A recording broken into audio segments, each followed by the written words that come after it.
Привет, друзья! Сегодня мы поговорим о таких типах вложений, как Bounding Box, Clipping, Pass Attachment и Point Attachment. Все они находятся вот здесь. Если вы выберете любую кость, то вы можете в разделе New выбрать любой из этих attachmentов. Итак, начнем с Bounding Box. Я вот его включил здесь. Значит, вложение Bounding Box – это многоугольник, который может использоваться в процессе игры для обнаружения коллизий, создания физических тел, эффектов частиц и так далее. То есть работа с этим инструментом начинается уже после передачи его Unity-девелоперам.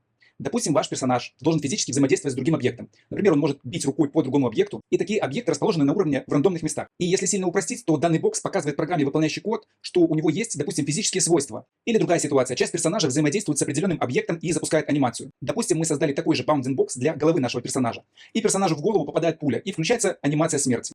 Сейчас я перечислю несколько ключевых особенностей данного инструмента.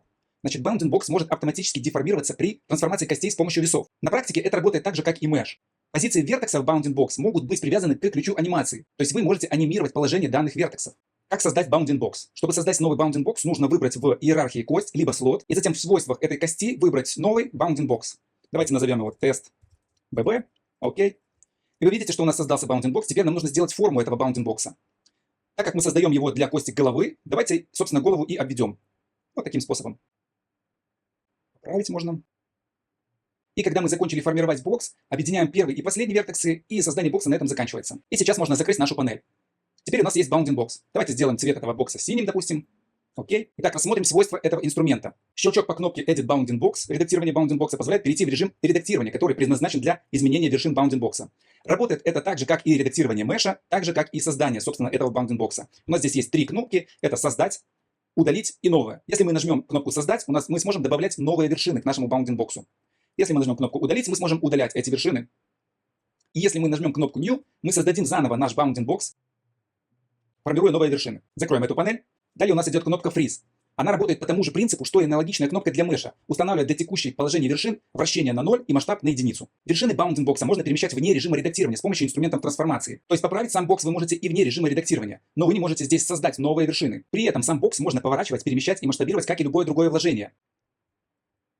А вершины бокса, как и любые другие вертексы, не имеют свойств поворота, масштаба и перемещения. Они имеют только позицию, определяемую центроидами, если вы помните, о чем мы говорили в прошлом уроке. Но эту позицию вы можете менять, перетаскивая вертексы по вьюпорту. Звучит, конечно, немножко глупо, но, как видите, вы не можете переместить вершину в координаты 100, 100, просто внеся значения, так как здесь, в принципе, нельзя вносить значения для вершин. Они вводятся только для бокса в целом. И если я сейчас введу здесь, допустим, 100, весь наш бокс переместится. В целом, все трансформации с боксом можно делать по тому же принципу, что и с мешем. Тут все идентично. Переходим к следующему типу вложения. Это клиппинг. Клиппинг – это своего рода маска, состоящая из вершин и ребер, соединяющих эти вертексы. Выглядит она идентично Bounding Box, только по дефолту имеет красный цвет снаружи. Если вы хотите скрыть какой-то объект, вы можете использовать данную маску. Допустим, посмотрите на этот пример. Сейчас мы перейдем в режим анимации. Здесь у меня есть наш персонаж, а также такой своеобразный портал. И персонаж, и портал двигаются в анимации. И нам нужно, чтобы рука персонажа, попадая в этот портал, исчезала. Давайте я включу анимацию и посмотрим, как это происходит.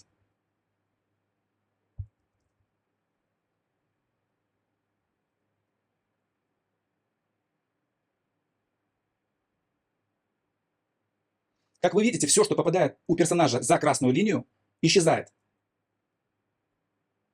Сразу хочу отметить, что клиппинг может быть очень трудозатратной в выполнении операции со стороны процессора, поэтому следует использовать ее очень аккуратно.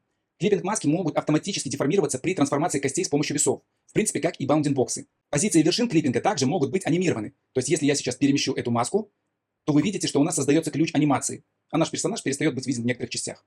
Давайте удалим этот ключ. Переходим в режим Setup. Итак, чтобы создать новую маску, выбираем любой кость или слот в иерархии, и затем в свойствах нажимаем кнопку «Новое», «Создать клиппинг маск». Называем ее «Тест клиппинг», окей. И вы видите, что маска у нас создалась. Нам теперь нужно сформировать эту маску так же, как и Bounding Box. Давайте сделаем ее вот таким образом. Нажмем «Закрыть», и все. Таким образом мы создали маску. Свойства маски практически идентичны свойствам Bounding Box. Опции Select, Export, Name, Цвет, Edit Clipping, Freeze. Вы уже знаете. Мы рассмотрим свойство End Slot. Свойство End-Slot задает слот, на котором заканчивается маска. Клиппинг применяется ко всем слотам в порядке рисования, начиная со слота с маской. Если посмотреть в Draw Order, то мы можно заметить, что наша маска находится в самом низу. Вот вы видите, здесь написано Test Clipping. И распространяется до самого верха иерархии. Вот аж до сюда. Об этом нам говорит вот эта красная зона, которая захватывает все слоты. Но можно изменить количество слотов, которые будут подвергаться маскированию. Для этого можно просто поднять слот с маской выше по иерархии слотов. Давайте переместим ее за голову. Найдем нашу голову. Вот наша голова. И теперь наш слот с маской находится под слотом с головой в иерархии. Таким образом, все слоты, которые остаются ниже нашего слота с маской, не будут участвовать в маскировании данной маски. Также можно изменить конечный слот, на котором нужно остановиться. Давайте я удалю нашу маску. И будем работать с конкретно вот этой маской, которая у нас здесь уже есть, клиппинг. Перейдем в Draw Order и посмотрим, как она работает. Вы видите, что здесь она перемещена выше портала, то есть портал не попадает в действие этой маски. Также можно изменить конечный слот, на котором нужно остановиться. Для этого в свойствах меша нужно нажать на карандаш в опции End Slot и найти нужный слот, на котором включительно мы хотим закончить оказывать влияние маской и нажать на этот слот. То есть мы переходим в Draw Order, и вы видите, что здесь у нас появились такие полуножницы со стрелочкой вверх и со стрелочкой вниз. То есть стрелочка вверх означает, что здесь начинается воздействие нашей маски, стрелочка вниз означает, что здесь заканчивается воздействие нашей маски. И как вы видите, что наша маска заканчивает действовать на наш Bounding Box. То есть я могу поменять, допустим, применить до головы, и наша маска будет воздействовать конкретно до головы персонажа. Давайте мы уберем голову из маскирования, переходим еще раз, нажимаем на карандаш и убираем голову. Теперь наша голова не будет маскироваться. Чтобы проверить это, берем наш вертекс, перемещаем его к нашему персонажу, и вы видите, что голова не маскируется. Думаю, с этим все понятно. Режим Edit Clipping, а также трансформация вершин в сетапе идентично Bounding Box и мешу в целом. Тут мы его снова рассматривать не будем. Давайте перейдем в режим анимации. В режиме анимации для маски вы можете включать и выключать данную маску в нужный момент. Допустим, в режиме анимации я хочу, чтобы в какой-то момент наша маска исчезала и не воздействовала ни на какие слоты. Как и любое другое вложение, мы можем в режиме анимации отключить его в нужный момент, просто нажав на скрепку рядом с данной маской. Тем самым выставив ключ видимости. То есть в 29 кадре у нас будет работать маска, в 30 кадре она уже не будет работать. Давайте удалим наш ключ. Как вы уже поняли, одновременно могут быть видны несколько масок, но слоты, к которым они привязаны, не могут пересекаться в порядке в Draw Order. У нас не получится наложить 2 и более масок на один и тот же слот. Если мы посмотрим сейчас в Draw Order, то вы видите, что красная линия, красный прямоугольник обозначает воздействие вот данной маски клиппинг на вот эти слоты. Так вот, следующая маска, другая маска, она может быть наложена либо вот на эти слоты, допустим, может вот так быть наложена, либо вот так, вот так, вот так и доверху, либо вот на эти слоты. И здесь то же самое, вы можете выбрать вот эти слоты и так далее. То есть вы не можете наложить маску, допустим, поставить ее вот здесь в Draw Order и наложить ее где-то вот на вот эти вот слоты, на которые уже воздействует другая маска. Также вы должны понимать, что клиппинг будет работать некорректно, если любая из его сторон пересекается с другой стороной той же маски. То есть если это выглядит примерно вот так. Вы видите, что в какой-то момент то включается, то выключается. Так делать нельзя.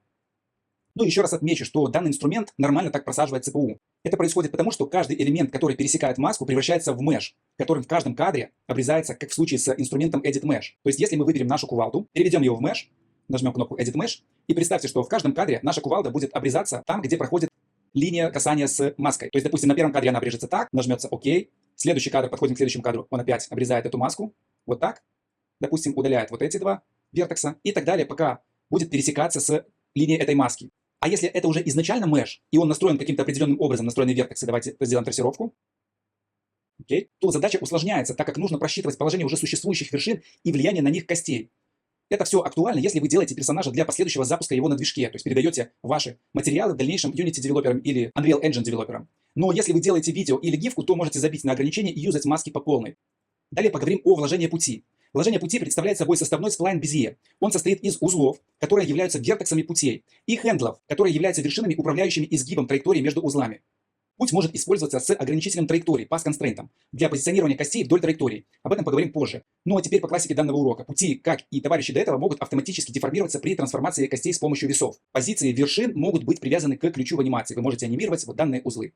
Чтобы создать новый путь, что мы делаем? Правильно, мы выбираем кость либо слот в иерархии, нажимаем кнопку New, путь, пишем в тест путь, нажимаем ОК и создаем наш путь. Кликаем в любой точке, где вы хотите создавать путь. Дальше кликаем еще раз, и у нас создается, видите, связь между путями. Это вот этот сплайн Безье. Вы можете его подредактировать, как вам нужно, и продолжить путь. Если вы нажмете и потянете, вы будете регулировать длину хендлов. Таким образом, можно создать разнообразные кривые. Если вы хотите сделать кривую не кривой, а с острым углом, вы нажимаете Alt и перетаскиваете, куда вам нужен ваш хендл. То есть вот я сейчас зажимаю Alt, и вы видите, что я могу регулировать хендл отдельно от другого хендла. Если я не зажму Alt, а просто буду поворачивать, вы видите, что два хендла поворачиваются, чтобы кривая имела наиболее плавную и оптимальную траекторию. Также кривую можно соединить. То есть вы можете взять и соединить кривую, а можно и не соединять. Если мы не соединяем кривую и нажимаем крестик здесь, закрывая панель, то вот наша кривая такой и получается. Давайте удалим эту кривую новую. У нас есть свой путь. И давайте рассмотрим свойства путей. Длина пути. Тут отображается общая длина пути. Чтобы изменить длину пути, перемещаем вершины пути в вьюпорте. То есть вы берете любую вершину и перемещаем ее. И как вы видите, наша длина здесь меняется. Мы можем потянуть за эту вершину, и длина тоже изменится. Такие опции, как Select, Export, Name, Цвет, Edit Path, Freeze, вам известны. Давайте поговорим о других чекбоксах. Чекбокс Closed. Если флажок установлен, то первый и последний узлы соединятся и образуется петля. Давайте нажмем этот чекбокс, и вы видите, что появилась новая соединительная линия Безье. Мы можем покрутить хендлы, и вы увидите, что эти две точки соединились. Так, наверное, будет более визуально. Когда путь не закрытый, вот если мы снимем эту галочку, пунктирные линии на обоих концах пути показывают направление, в котором направлен путь. Это необходимо для того, чтобы понимать, где будут находиться кости, если path constraint установлен на значение ниже 0 или выше 100%. Вот тут у меня имеется ограничитель пути, который манипулирует вот этими костями. Давайте я включу кости все, вот они здесь выделены. Я включу видимость этих костей. И вы видите, что кости располагаются прямо вдоль путей. Так вот, если я сейчас задам в позиции значение минус 100, то вы увидите, что наши кости переместятся ровно по этой пунктирной линии на значение минус 100. Вот я перемещаю, видите? Они уходят вдоль пунктирных линий. Поэтому эти пунктирные линии сделаны только для удобства, чтобы понимать, куда уйдут кости после того, как они закончат перемещение по этим путям. Переходим далее. Чекбокс Content Speed. Если флажок установлен, выполняются дополнительные вычисления для более точного расчета положения костей вдоль траектории. При использовании Sparse Constraint это приводит к тому, что кости движутся по пути с постоянной скоростью. Если флажок снят, то вычисление производится меньше, и точность вычисления положения костей вдоль траектории снижается. В целом, за свою практику не приходилось убирать галку из этого чекбокса, она всегда активна. Далее переходим к Edit Path. Edit Path позволяет перейти в режим редактирования, в котором изменяются вершины траектории.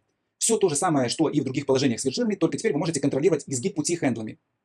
Как я уже говорил, если нажать Alt, вы видите, что второй хендл становится прозрачным. Если я нажму Alt, выделив этот хендл, то вот этот хендл становится прозрачным, и теперь вы можете контролировать только один хендл. При перемещении хендла можно удерживать Shift, чтобы зафиксировать угол наклона ручки. Я не могу сейчас поднять или опустить хендл, могу только перемещать его в собственном направлении. Закрываем Edit Path, и у нас осталась последняя неизвестная для нас кнопка, это Reverse. Щелчок по этой кнопке изменит направление контура. Видите стрелку в начале пути? Она указывает направление пути. Так вот, нажав на кнопку, мы поменяем направление на обратное. Вы видите, стрелка появилась с другого конца, и теперь направление пути у нас идет справа налево. Если мы поменяем, еще раз нажмем на эту кнопку, то направление пути будет слева направо. Вот и все. На этом закончим с путями и перейдем к последнему типу вложения. Это Point. Итак, Point – это точка в пространстве с вращением. Она может быть использована для создания частиц или чего-то другого, что связано с положением или вращением. Данная точка имеет две опции – поворот и перемещение. Она не может быть анимирована в режиме анимации, но может быть анимирована кость, в которую она вложена. Допустим, нам нужно сделать так, чтобы при ударе молота о землю он создавал искры. И, конечно, можно сделать анимацию искр и в Spine. Но куда круче и проще сделать это в Unity, используя Particle System. Эта система будет генерировать случайные искры каждый раз. Так вот, эта наша точка является таким якорем, к которому можно привязать данный эффект в Unity. Конечно, такой эффект можно привязать и к любой кости. Но кости имеют другие свойства, кроме поворота и перемещения. Это scale и наклон. А как вы помните, такие трансформации наследуются в иерархии. И это может привести к искажению созданного VFX. А у нашего Point Attachment нету таких свойств, поэтому оно никак не искажается. Опять же, это можно пофиксить и кодом, и тут уже как кому нравится. Чтобы создать Point Attachment, делаем все как обычно. Выбираем кость или слот в иерархии, а затем нажимаем новый Point. Называем его Test Point, окей. И вы видите, что у нас сейчас появился этот Test Point. Здесь ничего редактировать не нужно, нужно только переместить его в нужное место. Как и любое другое вложение, Point вложение может находиться в скине. Это позволяет каждому скину иметь свои собственные вложения поинтов, баундинг-боксов, путей и масок. Ну что ж, на этом про вложение все. В следующем уроке познакомимся со скинами. Всем пока!